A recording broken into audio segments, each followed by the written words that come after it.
Hello everyone, myself CA Manish Kumar Kothari और आज हम स्टार्ट करने जा रहे हैं सीए फाउंडेशन का पेपर। जैसा सब जानते हैं सीए फाउंडेशन में चार अलग अलग, लेकिन सबसे जो इम्पोर्टेंट है जो कि आपकी पूरी लाइफ में यूज होने वाला है पेपर, क्योंकि ये पूरा सीए का कोर्स है वो अकाउंटिंग के ऊपर ही है। और ये जो अकाउंटिंग का पेपर है उसमें कुल मिलाकर चैप्टर्स है। 11 चैप्टर में से जो पहला चैप्टर है थियोरेटिकल फ्रेमवर्क, उससे हम शुरुआत। ये चैप्टर 7 अलग-अलग यूनिट्स में बटा हुआ है। इसमें से जो पहला है वो है meaning and scope of accounting की डेफिनेशन क्या है और किस दायरे में ये काम, इसका स्कोप क्या है, इसको हम समझने की कोशिश करेंगे ये यूनिट। तो सबसे पहले शुरुआत करते हैं कि भाई अकाउंटिंग की जरूरत क्या है। जैसे कि हम सब जानते हैं कि कोई भी व्यक्ति है, चाहे इंडिविजुअल हो या सरकार हो, हर एक लोगों को कुछ न कुछ आर्थिक यानी कि इकोनॉमिक एक्टिविटी, कोई इंडिविजुअल पर्सन है जो कि जॉब करता है, सैलराइड पर्सन है तो उसको सैलरी मिलेगी, उनमें से वो कुछ ग्रोसरी परचेज करेगा और कुछ कपड़े खरीदेगा या तो अपने बच्चों के स्कूल फी पे करेगा। ये सारी चीजें जो है वो इकोनॉमिक है। उसी तरह से कोई स्पोर्ट्स क्लब होती है या तो जो भी बिजनेसेस है अलग अलग रन लोग करते हैं, बड़ी बड़ी कंपनियां जो बिजनेस है, या तो फिर अहमदाबाद म्युनिसिपल कॉर्पोरेशन या दिल्ली डेवलपमेंट अथॉरिटी जैसी गवर्नमेंट संस्थाएं भी आर्थिक प्रवृत्ति कर। तो ये जो आर्थिक प्रवृत्ति है उसका निष्कर्ष क्या होता है, उसमें फायदा हो रहा है नहीं हो रहा है, ये प्रवृत्ति चालू रखनी है नहीं रखनी है, इस सारी चीजों के लिए अकाउंटिंग का महत्व है। और उसके लिए क्या प्रोसेस है वो हम देखेंगे अगले चैप्टर में, लेकिन पहले स्टार्ट करते हैं एक एग्जाम्पल के साथ। यहाँ पर एक व्यक्ति है जो 2 लाख रुपए लेकर स्टेशनरी का बिजनेस स्टार्ट कर। तो यहाँ पर हम बोलेंगे कि इनिशियल कैपिटल इसे कहते हैं अकाउंटिंग भाषा में। He started the business with rupees 2 lakhs. On 1st January, he purchased goods for rupees 1 lakh 50,000. मतलब कि उसकी जो परचेज है वो भी 1 लाख। तो उसमें से उसने सेलिंग किया और पूरे महीने के सेलिंग के दौरान उसको जो कैश मिला है 47,000। उनमें से 5,000 रुपये उसने रेंट पे किया। तो यहाँ पर मंथ एंड में उसने देखा कि उसके पास जो गुड्स उसने परचेज किए थे उनमें से 15,000 के गुड्स अभी पड़े हैं। तो ये जो इकोनॉमिक एक्टिविटी उसने की, परचेज किया, सेल्स किया, बिजनेस शुरू किया, तो उसमें से कुछ ट्रांजेक्शन हुए और कुछ इवेंट्स हुए। इसको हम समझते हैं कि इनमें से ट्रांजेक्शन क्या है और ये पूरी एक्टिविटी का रिजल्ट क्या है। तो बात करते हैं कि यहाँ पर ये व्यक्ति जो है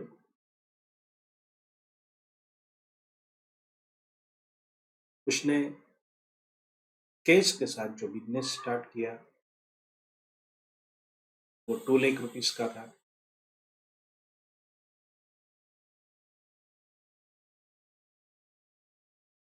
उसमें से उसने परचेज किया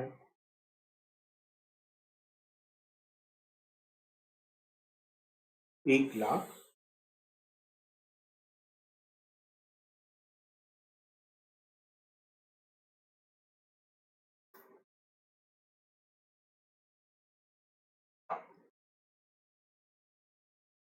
उसके हाथ में 85,000 के। फिर उसने जो सेल्स किया उसका 1,47,000 रुपये उसके हाथ में। उसके हाथ में जो कैश होगी ये होगी 2,30,000। उसमें से वो रेंट पे करता है तो वो 5,000 रुपये का है। तो मंथ एंड के बाद उसके पास 2,27,000 जो है वो कैश बचता है और जो स्टॉक उसने परचेज किया था 15,000 का बनता है। तो मंथ एंड में ये जो पोजीशन है वो 2,42,000 उसकी है। यहाँ पर आप देखेंगे तो इसने बे 2 लाख से स्टार्ट किया, तो 42,000 एक बार दोबारा समझते हैं कि यहाँ पर उसने जो स्टॉक सेल किया है वो कितने का किया है, 1 लाख रुपए, क्योंकि 15,000 का मंथ एंड के पास उसके पास पड़ा है, और सेल्स हुआ है 1,47,000 का, उसमें से 5,000 रुपीज रेंट पे किया है। तो कुल मिलाकर ये आर्थिक प्रवृत्ति के बाद उसके पास जो है वो 42,000 सरप्लस बचा है। तो ये पोजीशन जो है उसमें से हम ये समझने की कोशिश करेंगे कि क्या ये बिजनेस को स्टार्ट रखना चाहिए या नहीं रखना चाहिए। फ्रेंकली स्पीकिंग ये एक एग्जांपल है, लेकिन अगर इतना अच्छा बिजनेस है कि अगर आपके पास सिर्फ 2 लाख इन्वेस्ट करके हर महीने आप 42,000 रुपीज कमा सकते हैं, it is a good business. Okay, क्योंकि सालाना ये कितना होगा, 5 लाख रुपीज का प्रॉफिट हो सकता है। सो देखते हैं कि goods sold 1,47,000, goods in hand 15,000, कुल मिलाकर 1,62,000। परचेज हुआ था 1,15,000 का और शॉप रेंट या 5,000।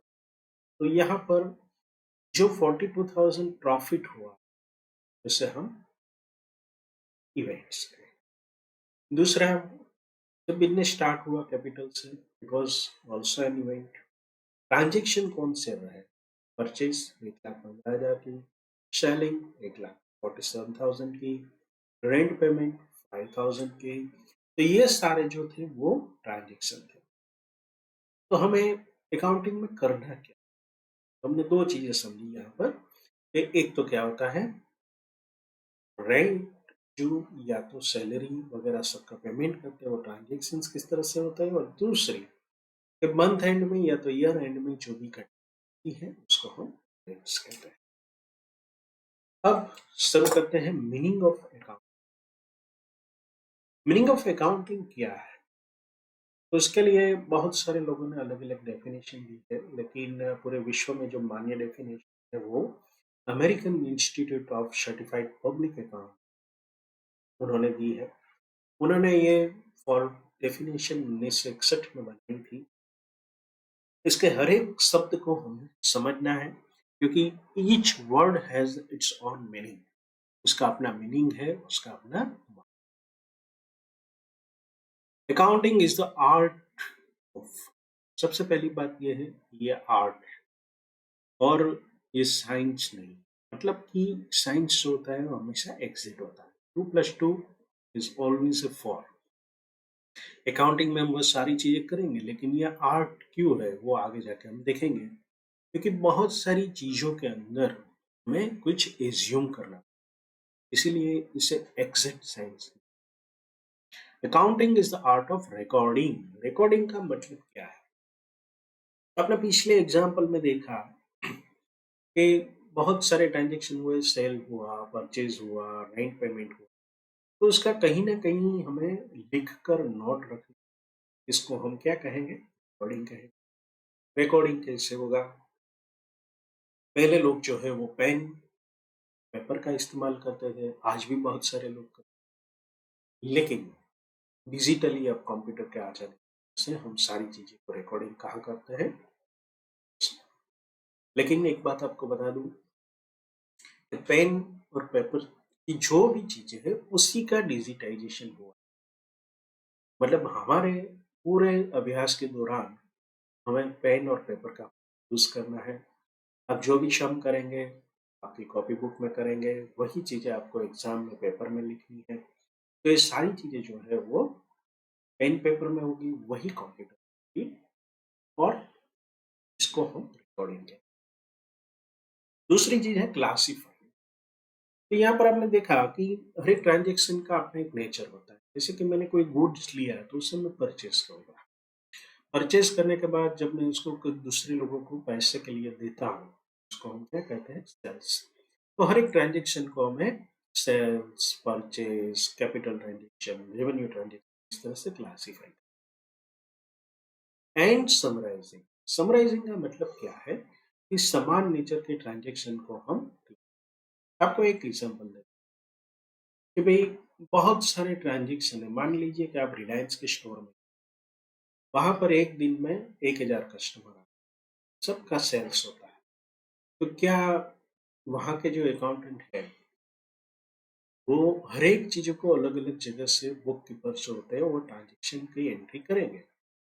लेकिन स्टोर के जो मैनेजर होगा, उसको किस चीज़ में इंटरेस्ट होगा कि भई पूरे दिन में सेल्स कितना, उसके बाद अलग-अलग आइटमों में सेल्स। वो हर एक इंडिविजुअल एंट्री को नहीं पकड़े।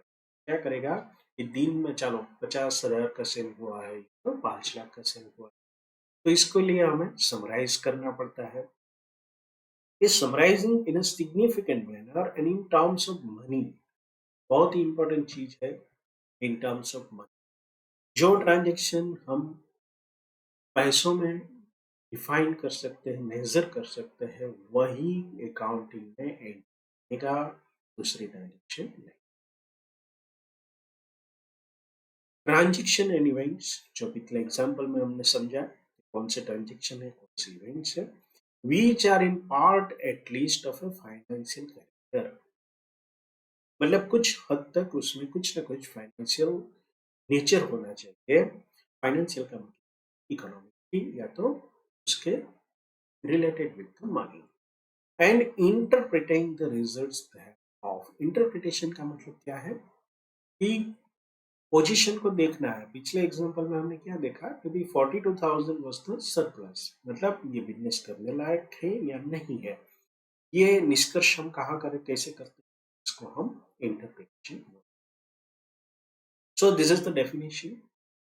यहाँ पर टेस्ट योर नॉलेज में आपकी जो बुक है उसमें कुछ क्वेश्चन दिए जाते हैं। तो पहला ही क्वेश्चन है डिफाइन अकाउंटिंग। अकाउंटिंग को डिफाइन करना है। माय डियर फ्रेंड्स, सीए का जो कोर्स है वो एक्सपर्ट लेवल कोर्स है। तो जहाँ पर आपको कोई भी लॉ को कोट करना है, जैसे कि नेगोशिएबल इंस्ट्रूमेंट एक्ट है या तो बिजनेस लॉ है, तो आपको एग्जिट वर्ड का इस्तेमाल करना जरूरी है। एग्जाम में वो अच्छे मार्क्स दिलाते हैं। उसी तरह से डेफिनेशन जो होगी, जो भी आपको एग्जिट वर्ड्स का इस्तेमाल करना। एक बार दोबारा इस डेफिनेशन को पढ़ते हैं। Accounting is the art of recording, classifying, and summarizing in a significant manner and in terms of money transaction in events which are in part at least of a financial character and interpreting the result. So this is the definition of accounting. अब दूसरी जो चीज होती है, what are the procedural aspect of accounting, करेंगे कैसे। तो जो आपकी डेफिनेशन थी उनमें ही पूरी प्रोसीजर, जैसे कि दो चीजें हमें करनी है प्रोसीजर में। एक तो है जनरेटिंग फाइनेंशियल इंफॉर्मेशन, दूसरा है using the financial information. Generate कैसे होगी फाइनेंशियल इंफॉर्मेशन, आपको दो चीजों का मतलब समझना है, तो डेटा और इंफॉर्मेशन। कंप्यूटर के दो वर्ड वर्षों से चले आते हैं। डेटा का मतलब क्या होता है कि आपको 5,000 एंट्री दी गई कि चलिए ये रिलायंस स्टोर में हुए ट्रांजेक्शन है, लेकिन क्या उसका कोई मतलब होता है। आप क्या करेंगे, इसको रिकॉर्ड करेंगे, फिर क्लासिफाई करेंगे कितनी आइटमें बिकी, फिर समराइज करेंगे, उसको एनालाइज भी करेंगे कि भाई कौन सी आइटम बेचने से ज्यादा होता है। ये इंटरप्रिटेशन होने के बाद हम क्या करेंगे, इसको कम्युनिकेट करेंगे। कम्युनिकेट किससे करें, सबसे पहले मैनेजमेंट। कोई भी इंडिविजुअल अगर बिजनेस करता है तो अकाउंटेंट के पास से पूछता है कि इस महीने प्रॉफिट। तो ये जो कम्युनिकेशन होगा वो ऑनर्स को होगा, कंपनियों में मैनेजमेंट को इन्फॉर्म होता है, गवर्नमेंट को इन्फॉर्म होता है, शेयर होल्डर्स को इन्फॉर्म होता है। तो ये जो होता है वो जनरेशन, और दूसरा होता है यूजिंग द फाइनेंशियल इंफॉर्मेशन। भाई फाइनेंशियल इंफॉर्मेशन का यूज क्या है। It is now believed that besides the owner of the management of the business enterprise, user of the accounts includes the investors, मतलब कि जो लोग पैसा बिजनेस में लगाते हैं, इन्वेस्ट करते हैं, एम्प्लॉइज काम करने वाले कर्मचारी, लेंडर्स यानी कि बैंकर्स, सप्लायर्स जो गुड्स वगैरह सप्लाई करते हैं, customers, government and other agencies and the public at large. Public at large ये देखती है कि अगर कोई कंपनी अच्छी चलती है वो देश के लिए योग्य होती है। तो यहाँ पर आपने देखा प्रोसीजर में दो पार्ट है, एक जनरेटिंग फाइनेंशियल इंफॉर्मेशन और दूसरा यूजिंग द फाइनेंशियल। एक ट्रू और फॉल्स इसके ऊपर पूछा गया है। एग्जाम के अंदर आपको ट्रू एंड फॉल्स पूछा जाता है, शॉर्ट क्वेश्चंस पूछे जाते हैं। कुल मिलाकर 20 मार्क का जो है वो पिछला जो ट्रेंड रहा है वो थियरी पोर्शन होता है। तो मेरी रिक्वेस्ट ये है कि थियरी को आप अच्छी तरह से। Summarizing is the basic function of the accounting. All basic transactions of a financial character, evidenced by some documents such as sales bills, passbooks, salary slip, etc., are recorded in the books of account. तो अब तक हमने जो चर्चा की उसमें हमें क्या देखा कि समराइजिंग है वो basic function of the accounting है या नहीं है, ये हमें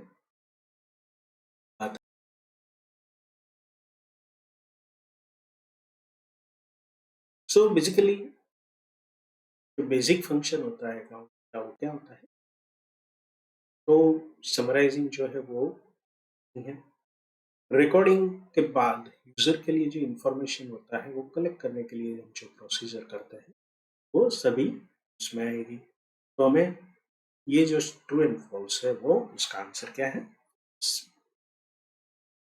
अब प्रोसीजर ऑफ अकाउंटिंग को दोबारा समझते हैं कि जनरेटिंग फाइनेंशियल इंफॉर्मेशन के लिए तीन चीजों, रिकॉर्डिंग, क्लासिफाइंग एंड समराइजिंग, ये तीन चीजें जो है वो फाइनेंशियल इंफॉर्मेशन को जनरेट करता है, तैयार करता है। और यूजिंग द फाइनेंशियल इंफॉर्मेशन के लिए हम बाकी की तीन चीजों का उपयोग करते हैं, एनालाइजिंग, इंटरप्रेटिंग एंड। अब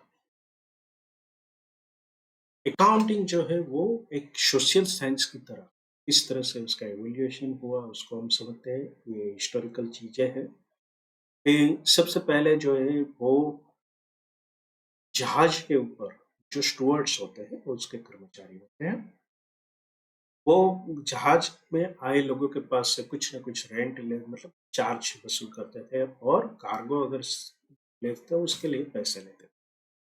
तो ये फंक्शन के लिए उन्होंने कुछ ना कुछ हिसाब लिखना शुरू किया और ये जो स्टुअर्डशिप अकाउंट थी वो अकाउंटिंग का जन्म। उसके बाद उसमें कुछ पीरियोडिकली उनको ये अकाउंट्स देने होते थे अपने कैप्टन को या तो जहाज के मालिक को। तो उस तरह से धीरे धीरे अकाउंटिंग आगे बढ़ता गया। दूसरे दौर में the idea of financial accounting emerge with the concept of joint stock company and divorce of the ownership from. इसको थोड़ा समझ लिया।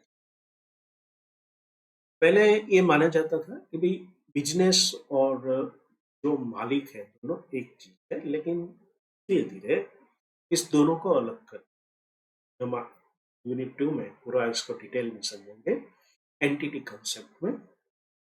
तो एंटिटी कंसेप्ट में ये माना जाता है कि बिजनेस और ओनर दोनों अलग चीजें हैं। तो बिजनेस और उनका divorce of ownership from the management, तो ये दोनों लोग अलग हो गए और उस हिसाब से हम अकाउंटिंग करते हैं। To safeguard the interests of the shareholders and investors, disclosure of financial statements, mainly profit and loss account balancing, and other accounting information was molded by। तो धीरे धीरे इसके लिए भी कायदे या लॉ बनने लगा और लॉ जो है उसने कुछ प्रिस्क्राइब गाइडलाइन किया। जैसे कि भारत में भारत सरकार ने बहुत सारी चीजें प्रिस्क्राइब की है। उसके लिए भारत सरकार खुद और आईसीए दोनों अपने अकाउंटिंग स्टैंडर्ड्स जो होते हैं वो इश्यू करते हैं। तो हम अकाउंटिंग स्टैंडर्ड्स को भी पढ़ेंगे 7वें यूनिट में, तो उसको समझेंगे कि किस तरह से ये स्टैंडर्ड्स बनाए जाते हैं और कैसे इस्तेमाल। अब सबसे बढ़िया बात ऑब्जेक्टिव्स होता है अकाउंट में, अकाउंटिंग क्यों करना। हैं व्हाट आर द ऑब्जेक्टिव्स। सबसे पहला है systematic recording of the transaction. दूसरा ascertainment of the results of above recorded transaction, मतलब कि पूरे बिजनेस का निष्कर्ष क्या आ रहा है, प्रॉफिटेबल है, नॉन प्रॉफिटेबल है, आगे करना है या नहीं। Assessment of the financial position of the business, मतलब कि भाई हमने बिजनेस शुरू किया, 1 साल हुआ, आज पोजीशन क्या है, हम घाटे में है, लॉस में है, या तो अच्छी स्थिति में है, आने वाले कुछ समय के अंदर, 1 साल के अंदर हम अपने सप्लायर्स को पेमेंट कर पाएंगे या नहीं कर पाएंगे। तो ये जो फाइनेंशियल पोजीशन होगी उसको हम क्या कहते हैं, balance sheets. Providing information to the user for rational decision making. तो हमने देखा कि यूजर्स कौन है, तो एक तो मैनेजमेंट है, एम्प्लॉयज है, ओनर्स है, शेयर होल्डर्स, गवर्नमेंट और पब्लिक। तो इस सब के लिए एक अच्छा डिसीजन वो ले सके उस तरह से इंफॉर्मेशन प्रोवाइड करनी है। और to know the solvency position, मतलब बिजनेस जो है वो सक्षम है या नहीं, वो हमें।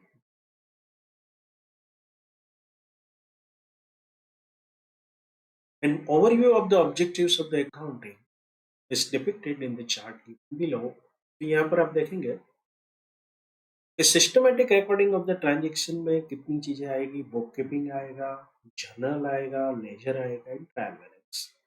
तो ये सारी चीज क्या है वो हम चैप्टर 2 में पढ़ेंगे, पूरा अच्छी तरह से समझेंगे कि किस तरह से बुक कीपिंग किया जाता है, जनरल एंट्रीज कैसे पास की जाती है।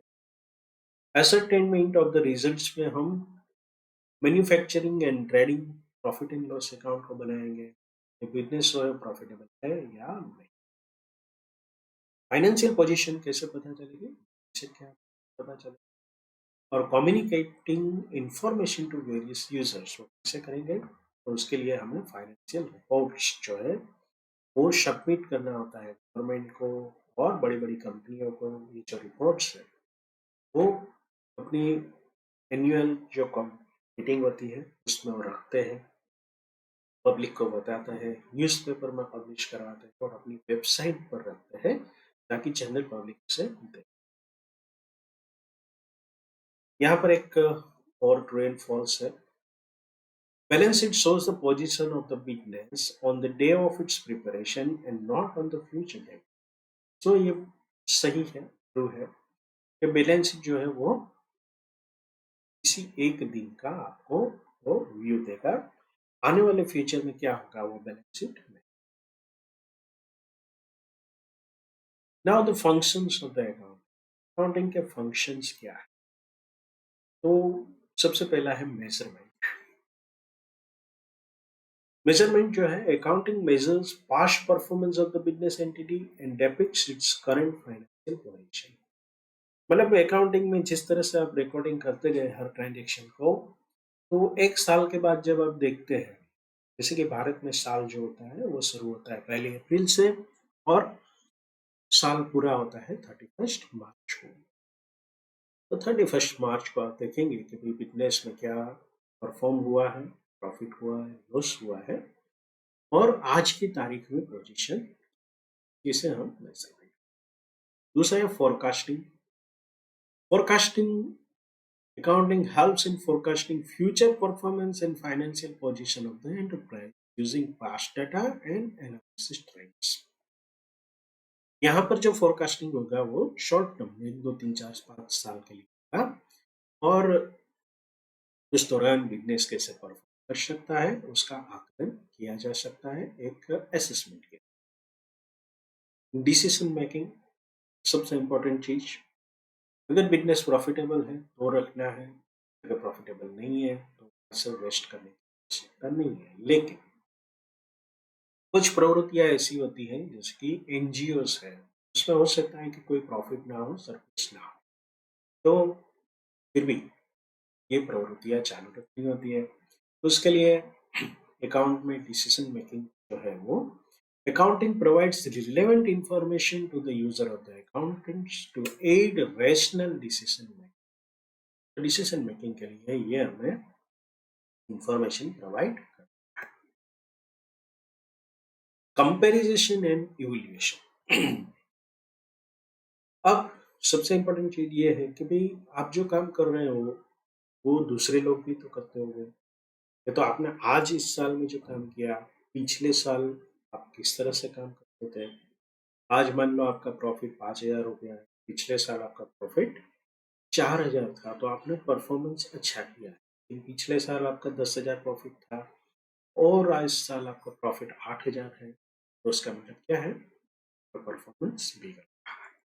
तो ये जो कंपैरिजन होती है, accounting assesses performance achieved in relation to the targets and disclose information regarding account policy and contingent liability, which play an important role in predicting, comparing, and evaluating the financial results.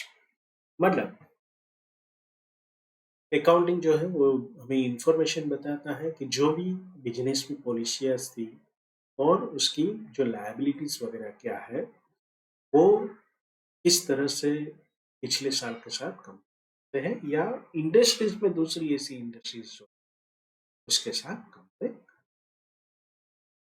Control, कोई भी business है, accounting also identifies weakness of the operational system and provides feedback regarding effectiveness of measures adopted to check such weaknesses।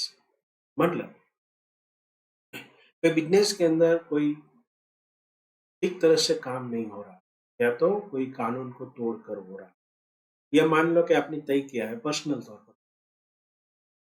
कि आपने तय किया है कि मुझे महीने में 40,000 रुपये का खर्चा करना, पूरे महीने के हिसाब के बाद आपने देखा कि आपका जो है वो 50,000। तो ये जो एक्स्ट्रा 10,000 का एक्सपेंस है वो क्या शो करता है, क्या आपके कंट्रोल्स पावरफुल नहीं थे या तो कोई इमरजेंसी थी। तो इसको कंपनियों में भी लागू होता है, कौन से डिपार्टमेंट में टारगेट के अनुसार काम नहीं हुआ है उसको कंट्रोल करते हैं, और जहां पर जरूरत पड़ी तो इस वीकनेस को हटाकर करेक्टिव मेजर्स लिए। गवर्नमेंट रेगुलेशन इन टैक्सेस, जहां पर अकाउंटिंग जो है वो हमें इंफॉर्मेशन देता है कि गवर्नमेंट को हमें कितना पैसा टैक्स के तौर पर देना है, गवर्नमेंट के रूल्स रेगुलेशन वगैरह है या नहीं। तो गवर्नमेंट एक तरह से कंपनियां ऊपर या तो इंडिविजुअल्स पर एक कंट्रोल रखता है, क्योंकि जो भी टैक्स में से पैसा कलेक्ट होगा वो लोगों के वेलफेयर के लिए यूज हो सके। अब बात करते हैं बुक कीपिंग की। बुक कीपिंग का सिंपली मतलब क्या है, हमने देखा कि भाई हम जब रिकॉर्डिंग करते हैं ट्रांजेक्शन, या तो बुक्स में या तो पेपर पेन के लेकर या तो फिर एक कंप्यूटर के अंदर, तो ये जो फंक्शन होगा वो बुक कीपिंग का होगा। Bookkeeping is an activity concerned with the recording of the financial data relating to the business operation in a significant and orderly manner। मतलब ये एक पद्धतिसर होना चाहिए, ऑर्डरली मैनर में होना चाहिए, क्योंकि आप जानते हैं कि अगर बुक कीपिंग में एंट्री, मान लो मैंने सेल किया है 10,000 रुपये, लेकिन उसकी एंट्री में परचेज अकाउंट में क्या होगा, मेरा पूरा जो अकाउंट होगा वो गलत होगा। या तो दो लोग सप्लायर्स थे, ए और बी, ए ने मुझे पैसा, ए को हम पेमेंट कर चुके हैं, लेकिन हम इसकी क्रेडिट दे रहे हैं बी में, क्या होगा, हमारे अकाउंट्स में गलती। It covers procedural aspect of the accounting work and embraces record keeping। मतलब बुक कीपिंग जो है वो रिकॉर्ड कीपिंग। हम यहाँ पर एक और ट्रू एंड फॉल्स है, there is a no difference between book keeping and accounting same. तो ये जो है वो फॉल्स है, क्योंकि हम आगे देखेंगे कि बुक कीपिंग जो है वो अकाउंटिंग का एक फंक्शन है। Accounting is a wider term, bookkeeping it's one of the function. लेकिन what are the objectives of the bookkeeping. तो सबसे पहले complete recording of the transaction. Bookkeeping it concerned with the complete and permanent record of all transactions in a systematic and logical manner to show its financial effect on the business। मतलब कि ये जो transaction है उसको हमें permanently रखना है, और सिस्टमेटिक फॉर्म में रखते हैं। जैसे मैंने एग्जांपल दिया था, सेल्स और परचेज अलग-अलग लिखने हैं, तो एक व्यक्ति के अकाउंट में पैसा, मान लो कोई बैंक है, उसमें 50 लोग पैसे जमा कर, अब मिस्टर एक्स आए थे जमा करवाने और आपने वाई के अकाउंट में क्रेडिट कर, क्या होगा? मिस्टर एक्स के लिए परेशानी होगी, बैंक के लिए परेशानी होगी और वाई को पैसे वापस देने। दूसरा, assessment of the financial effect on the business. Business के ऊपर it is concerned with the combined effect of all the transactions made during the account period upon the financial position of the business as a whole। मतलब कि जो transaction हुए हैं उसकी पूरे business के ऊपर क्या इफेक्ट है, उसको हम कहाँ से स्टार्ट करेंगे? बुकिंग के स्टार्ट करेंगे। एक और ट्रू एंड फॉल्स है। Objective of the book keeping are complete recording of the transaction and ascertainment of the financial effect. तो ये बिल्कुल ट्रू है, दोनों चीजें हम, हाँ?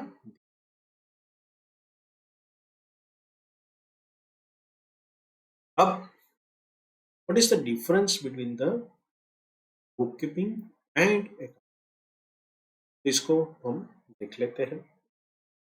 बुक कीपिंग मैंने जैसे बताया एक छोटी सी टर्म है, accounting is a wider concept.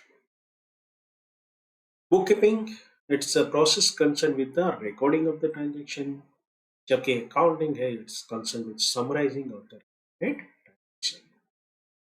Bookkeeping जो है बेस है, मतलब बेस आपने कच्चा रख दिया, गलत एंट्री आता, अकाउंटिंग क्या करेगा? एक खराब पिक्चर बताएगा उसका। It is considered as a language of the business, मतलब अकाउंटिंग जो है वो बिजनेस की लैंग्वेज है, मतलब वो बताता है कि ये बिजनेस किस तरह से काम, अच्छा या बुरा। कोई व्यक्ति अगर बोलता है कि मेरी कंपनी बहुत अच्छी है, सामने वाला एक ही प्रश्न पूछेगा, प्रूव इट, कैसे साबित करो? तो कैसे साबित करेंगे? फाइनेंशियल बैलेंस शीट से। तो ये जो बैलेंस शीट वगैरह है वो सब सामने रखेगा, वो कहाँ से आता है? अकाउंटिंग से। So it is considered as financial statement do not form part of book keeping process. Financial statement जो है वो अकाउंटिंग के दौरान बनाया जाए। बुक कीपिंग के अंदर सिर्फ एंट्रियाज होती हैं, तो उसमें मैनेजरियल डिसीजन उसके आधार पर नहीं लिया जा सकता, जबकि अकाउंटेंसी के में management takes the decision on the basis of this. Book keeping खुद ही एक छोटा सब फील्ड है, उसका और कोई सब फील्ड नहीं है, जबकि अकाउंटिंग के अंदर बहुत सारे सब फील्ड्स हैं और उसके अंदर मैनेजमेंट अकाउंटिंग है, फाइनेंशियल अकाउंटिंग है, कॉस्ट एनालिसिस है, बहुत सारे है। Financial position cannot ascertain through the bookkeeping, while in accounting reports it can be ascertained। My dear friends, अगर आपको एग्जाम में ऐसा कोई क्वेश्चन आता है, आपको देखना है कि एग्जाम कितने क्वेश्चन कितने मार्क्स का है। अगर 2 मार्क्स का है तो आप 4 डिफरेंस लिखेंगे, चलेगा। ज्यादा मार्क्स का है तो आपको सभी। सो बुक कीपिंग, उसके आधार पर अकाउंटिंग बनेगा और सभी रिपोर्ट्स को मिलाकर अकाउंटिंग का नाम से अकाउंटेंसी है।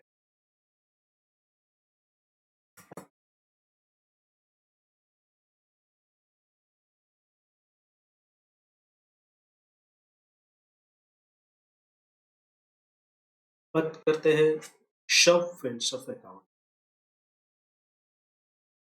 जैसे हमने पहले देखा था, accountancy is very vast field, बहुत सारे अलग अलग इसके अंदर सब फील्ड्स हैं।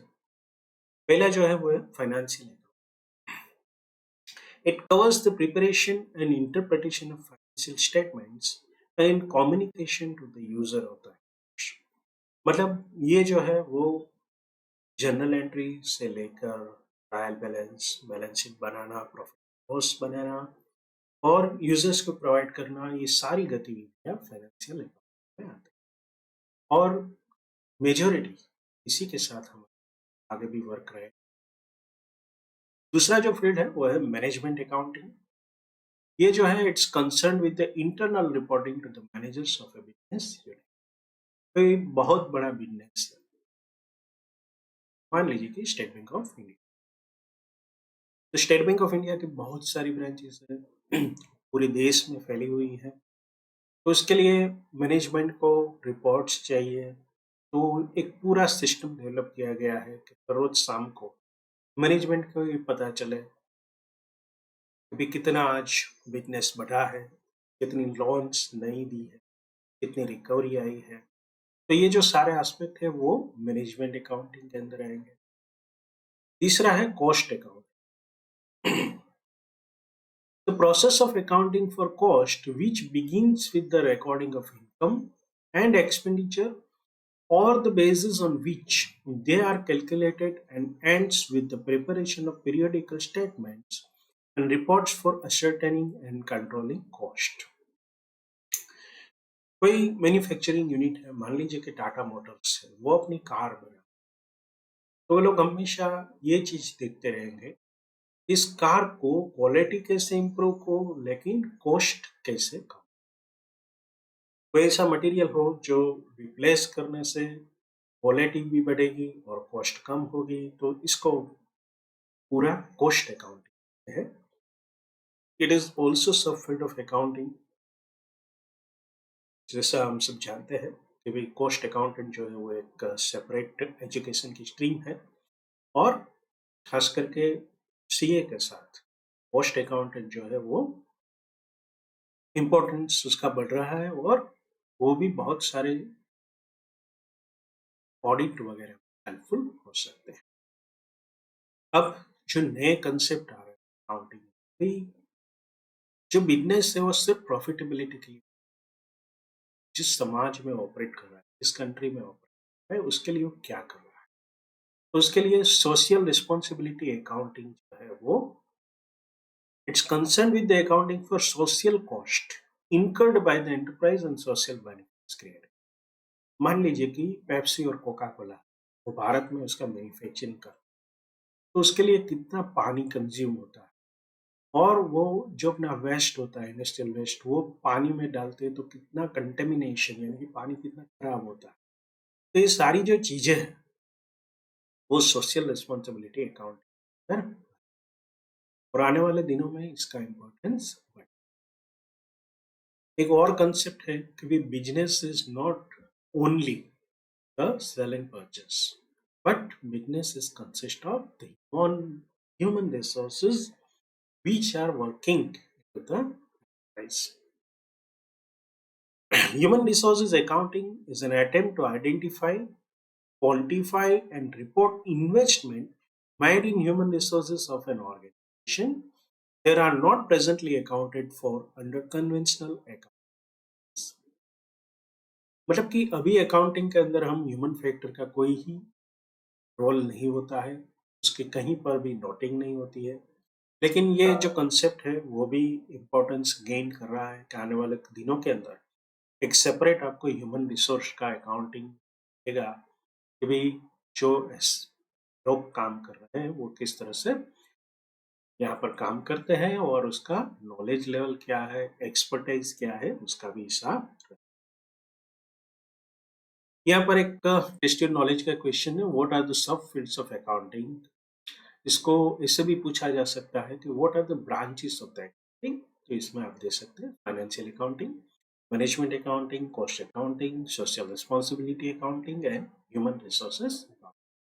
एक इम्पॉर्टेंट चीज, एग्जाम के अंदर आपको हर एक एग्जाम के सामने एक दो लाइन के अंदर इसका ब्रीफ डिटेल भी देना है। यस, इसी के बेस पर एक ट्रू एंड फॉल्स देखते हैं। Management accounting covers the preparation and interpretation of the financial statements and communication to the user of the account. तो ये जो है वो फॉल्स है कि मैनेजमेंट अकाउंटिंग जो है वो इंटरनल ट्रांजेक्शन के साथ रिलेटेड है, इंटरनल रिपोर्टिंग के साथ रिलेटेड है। ये जो है वो फाइनेंशियल अकाउंटिंग का एस्पेक्ट है, तो पहला जो होगा वो फॉल्स बनेगा। दूसरा है financial accounting concern with the internal reporting to the managers of a business unit. हम सब जानते हैं कि भाई मैनेजर्स के लिए जो हम रिपोर्टिंग वगैरह बनाते हैं वो मैनेजमेंट अकाउंटिंग का हिस्सा है, तो ये भी दूसरा भी फॉल्स बनेगा। Now what are the users of the accounting? ये कितनी मेहनत से हम जो अकाउंट्स वगैरह बनाएंगे, उसके यूजर्स मतलब उनमें से इंफॉर्मेशन लेकर डिसीजन लेने वाले तो कुछ कार्य करने वाले लोग कौन लोग? तो सबसे पहला है वो है इन्वेस्टर्स। इन्वेस्टर्स मीन्स जो अपना पैसा बिजनेस में लगाता है, इसमें इन्वेस्ट करता है। They provides risk capital to the business. They need information to assess whether to buy, hold or sell their मतलब वो अपने पैसे जो है वो रिस्क कैपिटल, यहाँ पर एक शब्द यूज हुआ है रिस्क कैपिटल, उसका मतलब इन्वेस्टर्स जो हो गए, मान लो कोई बिजनेस नहीं चला तो वो will be at the risk, they are the investors because they will loss all their money. So वो अपने पैसे जो है वो रिस्क, जैसे हम शब्द का मतलब जानते हैं जोखिम कहते हैं, लेकिन एक ये अपॉर्चुनिटी भी होती है कि अगर बिजनेस बहुत अच्छा चला तो वो व्यक्ति को पैसा भी खूब मिले। अब उनको ये इन्फॉर्मेशन क्यों चाहिए? मान लो किसी ने रिलायंस इंडस्ट्रीज के शेयर्स लिए हैं, तो 1 साल के बाद वो देखेंगे कि ये सेल्स जो भी हो रहा है, वो अच्छा हो रहा है या नहीं, बिज़नेस अच्छा हो रहा है या नहीं, कोई लॉ का वायलेशन हुआ है कि नहीं। अगर ऐसा कुछ होता है, तो वो अपना शेयर होल्डिंग को सेल कर देंगे।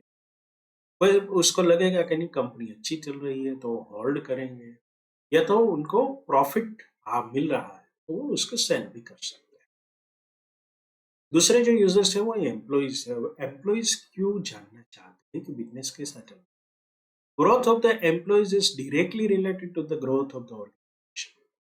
मतलब ऑर्गेनाइजेशन अगर अच्छा चलेगा तो ही एम्प्लॉइज का ग्रोथ रहेगा, and therefore they are interested to know the stability, continuity and growth of the enterprise and its ability to provide remuneration, retirement or other benefits and to enhance employment।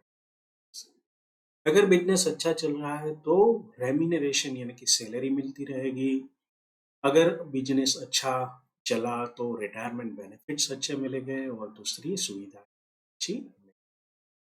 Now lenders, जो लोग bank है, non banking finance companies है, या तो कुछ specialised institute है जैसे कि इंफ्रास्ट्रक्चर फाइनेंस डेवलपमेंट कॉर्पोरेशन वगैरह, तो वो लेंडर होते हैं।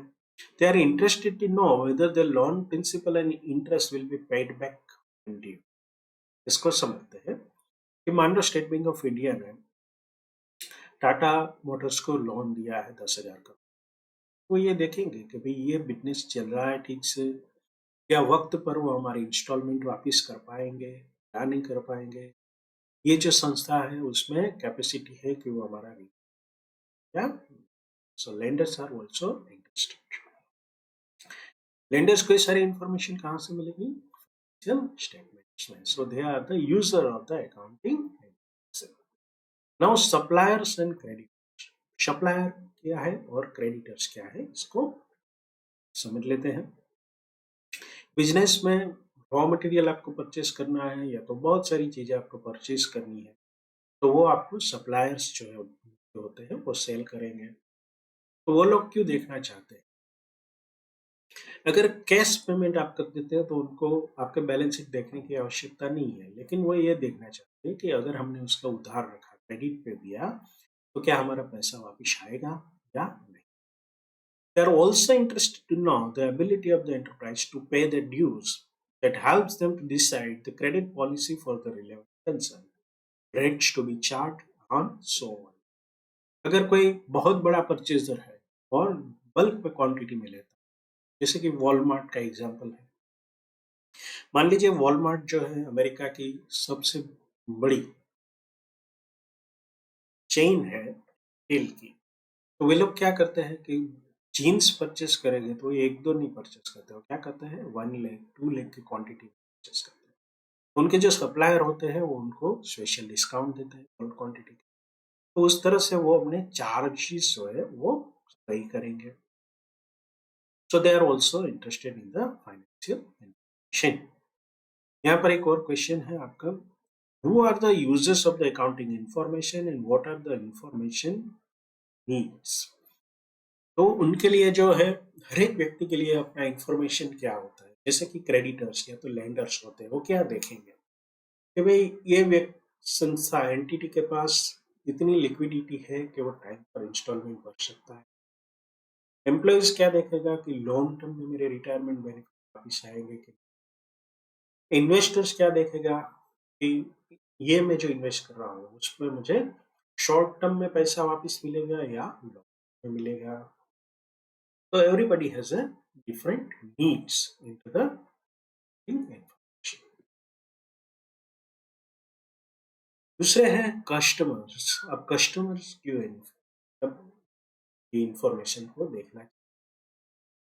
मान लीजिए कि आपको ये यहाँ पर एग्जांपल दिया हुआ है, customers are also concerned with the stability and profitability of the enterprise because the function is more or less dependent on the supply of the goods. Suppose a company produces some chemicals used by pharmaceutical companies and supplies chemicals on 3 months credit. मान लो कि कोई company है, वो दवाई बनाती है और purchase करती है किसी और कंपनी से, तो ये देखेगा कि भाई ये जो हमारा सप्लायर है वो इतना पावरफुल है कि आने वाले समय में उनका बिजनेस चलता रहेगा, ताकि मेरे बिजनेस पर कोई नुकसान नहीं। Government and their agencies. Government का सबसे बड़ा काम क्या है? Collection of the tax and welfare of the public. So they regulate the functioning of the business enterprise for public good, allocates scarce resources among competing enterprise, control prices, charge excise duties and taxes, and so they have continued interest in the business. हम सब जानते हैं कि government जो है वो industrial parks बनाते हैं, या तो इंडस्ट्रीज लगाने वाले लोगों को टैक्स में कंसेशन दिया जाता है, वाटर चार्जेस वगैरह उनके लिए अलग होते हैं, इलेक्ट्रिसिटी उनके लिए अलग चार्जेस से दी जाती है। ये सारी चीजें देने के जो रिसोर्सेस है उनका यूज होता है। तो वो ये देखना चाहेगी कि हम जिस रिसोर्सेज प्रोवाइड कर रहे हैं, बेनिफिट्स प्रोवाइड कर रहे हैं, वो कंपनीज ठीक तरह से काम कर रही है या नहीं। वो स्मॉल कंपनी हो या बिग, तो सबके लिए ये देखना। Now public. The public at large is interested in the functioning of the enterprise because it may make a substantial contribution to the local economy in many ways, including the number of people employed and the patronage to the local supply. एक छोटा सा example लेते हैं। मान लीजिए कि iPhone ये decide करता है हम भारत में प्रोडक्शन करें, तो क्या होगा? जो आईफोन बनाने वाली फैक्ट्री होगी उसमें 15-20 हजार भारत जॉब मिलेगी। तो आप देखेंगे कि वो लोकल इकोनॉमी को बहुत ज़्यादा कंट्रीब्यूट करते हैं। अगर कोई बड़ी इंडस्ट्रीज है, वो लोकल परचेसेस करती है, तो वहाँ के लोगों को बहुत बेनिफिट, वहाँ पर व्यापारी को भी बेनिफिट होता है कि भाई उनकी जो आइटम्स है वो ज़्यादा सेल होगी, क्योंकि नए एम्प्लॉइज आएंगे तो भी अपनी ज़रूरियात होगी, उनके बच्चे भी वहाँ के स्कूलों में जाएंगे, तो इस तरह से इकोनॉमी पूरी आगे बढ़ती है। मैनेजमेंट। जैसे कि हम सब जानते हैं कि ऑनर्स अलग होते हैं और मैनेजमेंट अलग। Management as a whole is also interested in the accounts for various managerial decisions. उनको ये डिसीजन लेना होता है कि बिजनेस को किस दिशा में वो ले जाए। On the basis of the accounts, management determines the effect of their various decision on the function of the company. ये एंटिटी को चलाने में उनका जो डिसीजन रहता है वो सही है या गलत, इसके आधार पर पता चलेगा accounting का।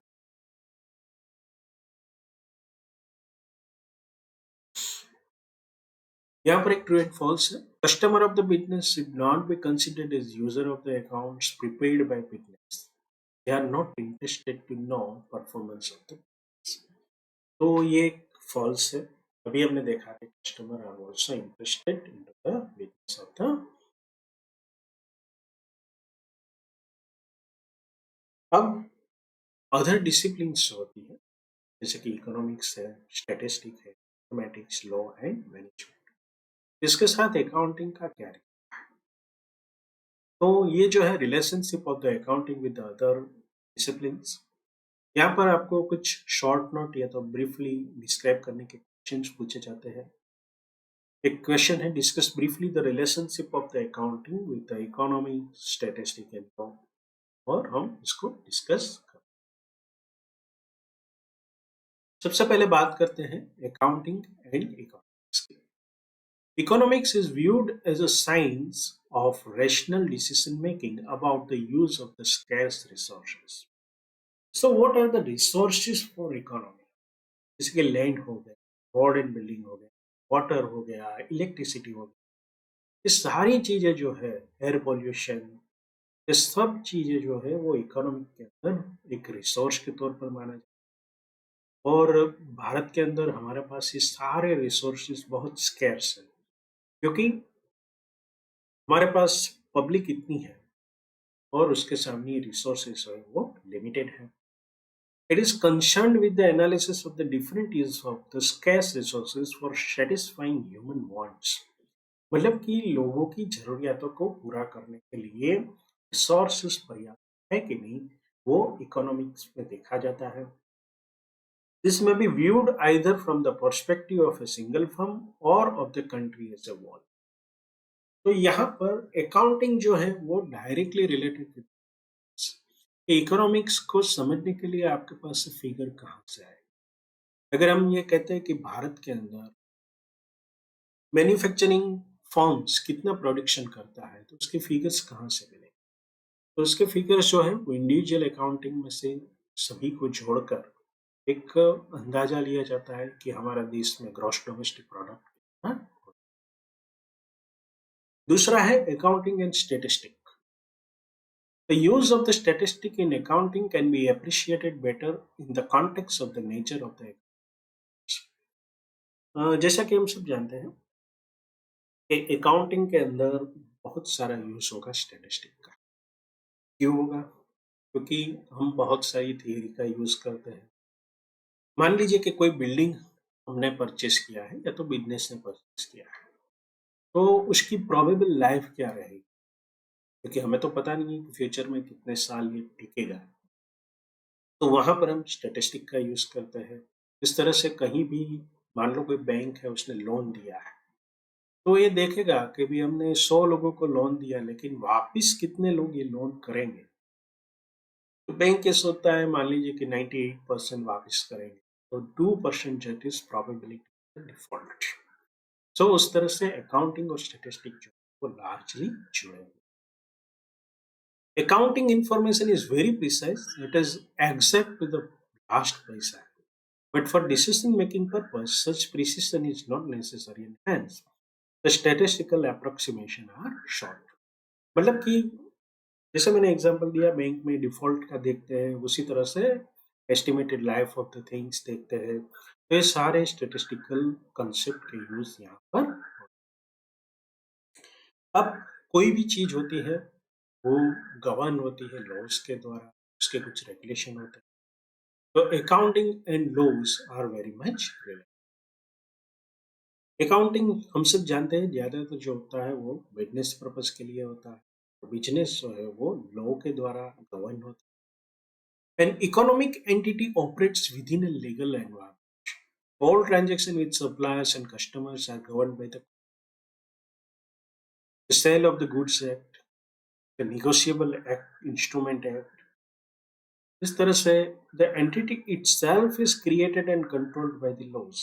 मान लो कोई कंपनी हम बनाना चाहते हैं, तो कंपनीज एक्ट 2013 के अंदर दी गई प्रोसीजर का पालन करने के बाद आप कंपनी बना पाएंगे।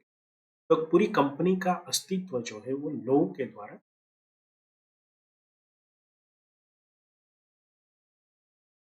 Every country has a set of economics, physical and labour laws. दर एक देश का अपना खुद का लॉ होता है, economic, physical and transaction and events are always guided by the laws of the land.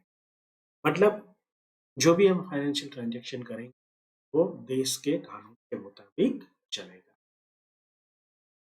So this were the different relationship the accounting with the discipline economics, statistic, mathematics, law, and management. Now let's move to the next part, and that is limitation of that. यहाँ पर question किस तरह से पूछा जा सकता है? Discuss the limitation which must be kept in while evaluating the financial statement. मतलब फाइनेंशियल स्टेटमेंट को जब आप इवेल्युएट करते हो, देखते हो, एनालाइज करते हो और समझते हो, तो ये लिमिटेशन आपको दिमाग में रखना। Number one, the factor which may be relevant in assessing the worth of the enterprise don't find place in the accounts as they cannot be measured in the terms of money. जैसे कि हमने बात की थी human capital, एक छोटा सा example देता हूँ कि what is Reliance industries limited. Simple term में कहिए तो मिस्टर मुकेश अंबानी। अगर आप मुकेश भाई अंबानी को हटा देते हो तो what is the importance of the Reliance industries will remain half of. इसी तरह से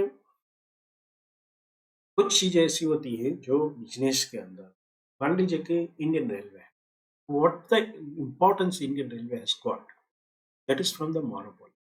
आप इंडियन रेलवे के बैलेंस शीट देखोगे तो आपको उतना उसमें कुछ नहीं दिखेगा, लेकिन एक चीज है कि दूसरी कंपनी कोई अपनी रेलवे नहीं बनी, so that is the fact. दूसरा जो है, balance sheet shows the position of the business on the day of its preparation and not on the future date. While the user of the accounts are interested in knowing the position of the business in the near future and also in long run and not for the state. एक बहुत मजेदार बात यह है कि मान लो मैं कोई कंपनी में इन्वेस्ट करना चाहता हूँ, तो मुझे आने वाले समय के लिए वो कंपनी के बारे में सोचना है, लेकिन बैलेंस शीट में सिर्फ पास्ट होता है, नहीं फ्यूचर। तो एक बैलेंस शीट को लेकर मैं बेस बनाता हूँ और उसके आधार पर मैं एक प्रोजेक्शन सोचता हूँ कि अगर रिलायंस ने पिछली बार 5,000 करोड़ का प्रॉफिट किया था, हो सकता है इस बार वो 6,000 करोड़ का प्रॉफिट करे और मेरे शेयर के दाम बढ़े। सो this is the limitation. Accounting ignores changes in some money factors like inflation. मान लीजिए कि कुछ स्टॉक्स हैं जो मैंने लिया था, जो मेरे मैन्युफैक्चरिंग में यूज होता है। मैंने 5,000 रुपए के में कुछ चीज ली थी, लेकिन आज मार्केट में उसका प्राइस 6,000 है। मैं अपना selling price on the spot नहीं बता सकता, कंपटीशन है। लेकिन अकाउंटिंग में ये 5,000 और 6,000 सिर्फ फिगर रहते हैं, उसमें इन्फ्लेशन को तब जो है वो इग्नोर किया। There are occasions when the accounting principles conflict with each other. कुछ जो प्रिंसिपल्स हैं हम आगे उसका डिस्कशन करेंगे।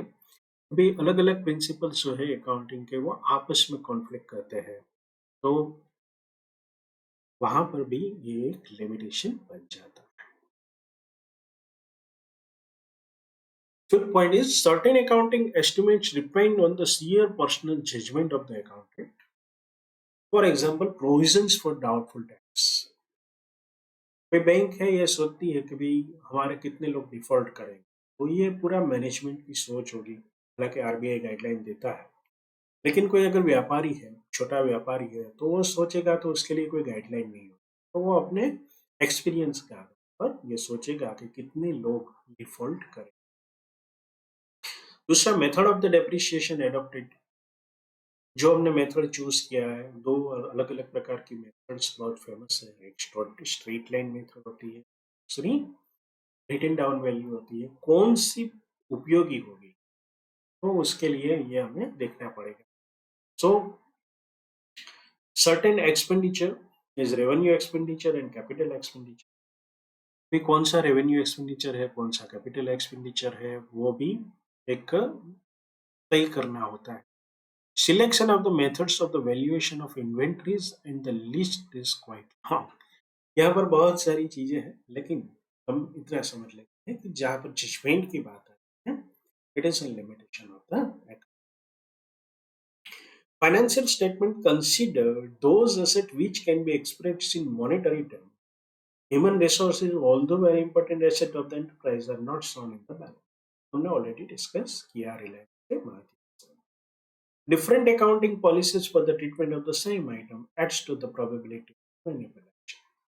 जहां पर एक से ज्यादा मेथड होती है तो वहां पर मैनिपुलेशन ऑफ द अकाउंटिंग हो सकता है, प्रॉफिट को बढ़ाया जा सकता है या घटाया जा सकता है। Now, another topic is role of the accountant in the society। मतलब यहाँ पर अकाउंटेंट शब्द लिखा है, उसका मतलब हमें चार्टर्ड। एक टेस्ट ऑफ इन नॉलेज का क्वेश्चन भी है। What services can a chartered accountant provide to society? नवंबर 20 की एग्जाम में 4 मार्क का भी क्वेश्चन पूछा गया था। तो यहाँ पर मैं जो पॉइंट्स नरेट करूंगा, आपको हर एक के साथ 1-2 लाइन पूरा डिस्क्रिप्शन भी। सबसे पहले maintenance of the books of the account. Book of the account हर एक बिजनेस एंटिटी को रखना है, चाहे छोटा व्यापारी हो, मिड साइज फर्म हो, कंपनी हो, पार्टनरशिप हो, सबको अपनी बुक्स ऑफ अकाउंट रखनी है और अकाउंटेंट ये काम भली कर सकता है। Statutory audits. Now what is the audit? Audit is an independent inspection of the books of the accounts. ये असरटेन करने के लिए कि इसमें से जो फिगर्स है वो सही है, और चार्टर्ड अकाउंटेंट जो है वो एक रीजनेबल एश्योरेंस देता है कि भाई ये जो बैलेंस शीट के अंदर दिखाए गए फिगर्स है वो सही, that is true and fair. तो स्टेच्यूटरी ऑडिट का काम भारत में आनंद की बात यह है कि सिर्फ चार्टर्ड अकाउंटेंट कर सकते हैं और कोई नहीं कर सकता। So this is one of the role of the account. अब internal audits. What are the internal audits?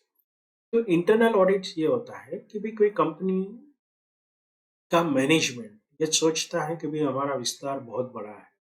हमेशा हम ये बात करेंगे तो कोई ना कोई बड़ी फर्म की बात करते हैं, तो देखते हैं कि भाई बालाजी वेफर्स को आप ले लीजिए, भाई बहुत बड़ी फर्म है। तो उनको लगेगा कि भाई हम इस पर द लॉ एंड अलग अलग अकाउंटिंग रूल के हिसाब से काम करते हैं या नहीं करते। तो ये देखने के लिए वो चार्टर्ड अकाउंटिंग का अपॉइंट करते हैं और वो इंटरनल ऑडिट्स करते हैं। तो वहां के अंदर कंट्रोल्स को वो देखते हैं कि भाई जो काम हो रहा है वो ठीक से हो सकता है या नहीं। टैक्सेशन। टैक्सेशन जो है 2 प्रकार का है। एक है डायरेक्ट टैक्सेस जिसमें इनकम टैक्स है, और दूसरे इनडायरेक्ट टैक्सेस जिसमें जीएसटी और कस्टम है। तो टैक्सेशन में सबसे महत्वपूर्ण चीज ये है कि large number of the chartered accountants are practicing the taxation work. हालांकि टैक्सेशन वर्क से बहुत सारे अदर लोग भी कर सकते हैं, खास करके एडवोकेट्स है तो जीएसटी के जो रिटर्न वगैरह के प्रिपेयर्स है वो भी कर सकते हैं, लेकिन पीपल का जो लोगों का जो ट्रस्ट है वो चार्टर्ड में जाए। अब एक बहुत सारे नई दिशाएं खुली है चार्टर्ड अकाउंटेंट। मैनेजमेंट अकाउंटिंग मतलब कंपनीज के मैनेजमेंट को जो इंफॉर्मेशन चाहिए वो फाइनेंशियल इंफॉर्मेशन में से अलग करके किस तरह से देखी जा सकती है, ये काम या चार्टर्ड अकाउंटेंट कर सकते हैं। कंसल्टेंसी सर्विसेज मतलब कि लोगों को सुविधाएं देना कि भाई मान लो कोई कंपनी है वो परमानेंटली कोई सीए को अपॉइंट नहीं करना चाहती, तो हम उसको वो अपनी सर्विस आउटसोर्स कर सकते हैं, तो वो सर्विस हम प्रोवाइड कर सकते हैं।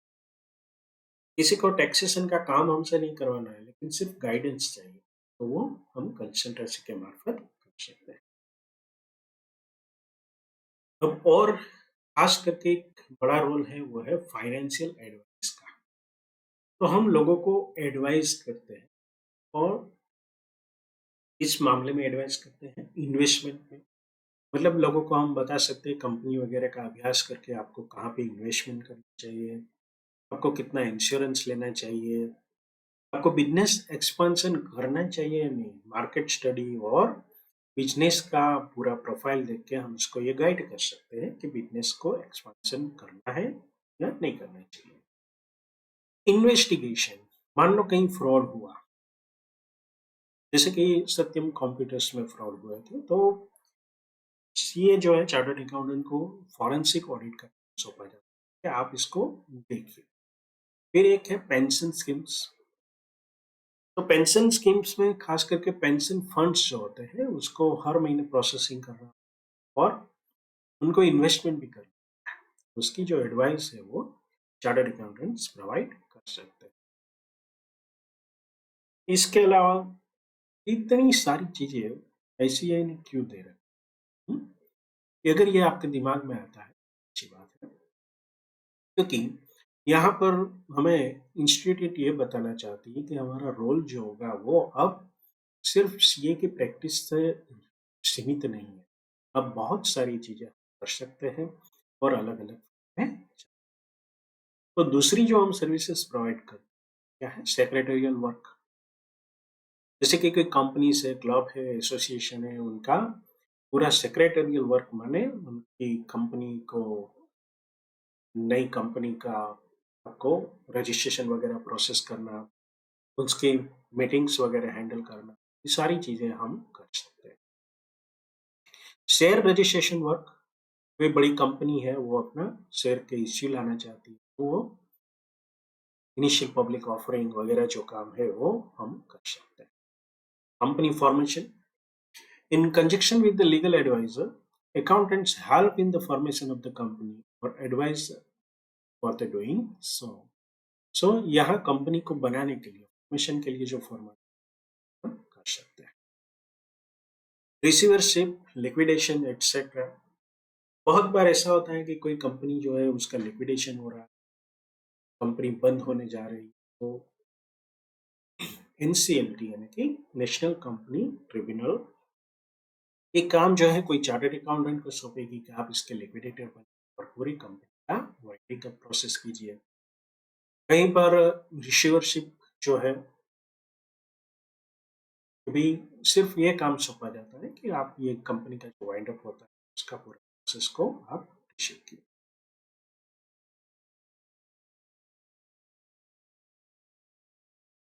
एक बहुत इंपॉर्टेंट रोल अब बन चुका है आर्बिट्रेशन का। जैसे आप जानते हैं कि बड़ी बड़ी कंपनियां होते हैं उसमें अक्सर जो होता है डिस्प्यूट होता है, खास करके सप्लायर्स के साथ, क्रेडिटर्स के साथ, वेंडर्स के साथ। तो उस समय accountants are invited by the parties to act as an arbitrator in a dispute or settle dispute of the kind. अब दूसरी जो एक और सर्विस है as regards the cost accountant, a cost accountant's job is to continuously report cost data and related information at frequent intervals to the management. तो ये काम भी एक चार्टर्ड अकाउंटेंट अच्छी तरह से कर सकता है। Accountant and information services. An accountant will be effective in his role if he supplies the information promptly and in an unambiguous language. मतलब कि सीधी क्लियर कट भाषा में रिपोर्टिंग करना। It should develop a system by which there is a regular flow of information both horizontally and vertically. मतलब कि वो information देता रहेगा जो भी स्टेक होल्डर्स है, चाहे मैनेजमेंट हो, चाहे शेयर होल्डर्स हो, इन्वेस्टर्स हो, तो इस प्रकार के काम हम प्रोवाइड कर सकते हैं। अब एक ट्रेंड और बन चुका है कि चार्टर्ड अकाउंटेंट्स जो है प्रैक्टिस के बजाय इंडस्ट्रीज के अंदर जॉब एक्सेप्ट करते हैं। तो बहुत सारी इंडस्ट्रीज हैं, सॉफ्टवेयर इंडस्ट्रीज में भी लार्ज तौर पर चार्टर्ड अकाउंटेंट्स एम्प्लॉयड है। दूसरा, हमने बात की थी कि एज ए कॉस्ट अकाउंटेंट भी आप वर्क कर सकते हो या तो एज ए मैनेजमेंट अकाउंटेंट भी वर्क कर सकते हो। Chartered accountants in public sector enterprise, public sector में भी अब specially for the CS post जो है वो निकल रही है और उसमें भी लोग काम। चार्टर्ड अकाउंटेंट्स इन फ्रेमिंग फिस्कल पॉलिसीज, जब भी बजट आने वाला होता है चार्टर्ड अकाउंटेंट के पास से सजेशन मंगवाए जाते हैं कि भाई आप हमें बताइए कि किस प्रकार के टैक्स वगैरह लोगों में चेंजेस किया जा सकते हैं। Chartered accountants and economic growth, सबसे महत्वपूर्ण चीज ये है कि देश को अगर आगे बढ़ाना है तो उसके लिए जो लॉ एंड रेगुलेशन का पालन करना, उसमें और बिजनेस किस तरह से आगे बढ़ाना है उसके गाइडेंस के लिए चार्टर्ड अकाउंटेंट्स का रोल महत्वपूर्ण हो रहा है और इकोनॉमिक ग्रोथ में वो हेल्पफुल हो। सो this is the end of the unit 1। इसको पूरी तरह से हमने देखा, सभी पॉइंट्स को डिस्कस किया। आई होप कि आपको इसको अच्छी तरह से समझ में आया होगा। आगे जाके हम इसमें और इसका एक रिवीजन वीडियो बनाएंगे शॉर्ट में। चलिए मिलते हैं नेक्स्ट यूनिट। तो थैंक यू।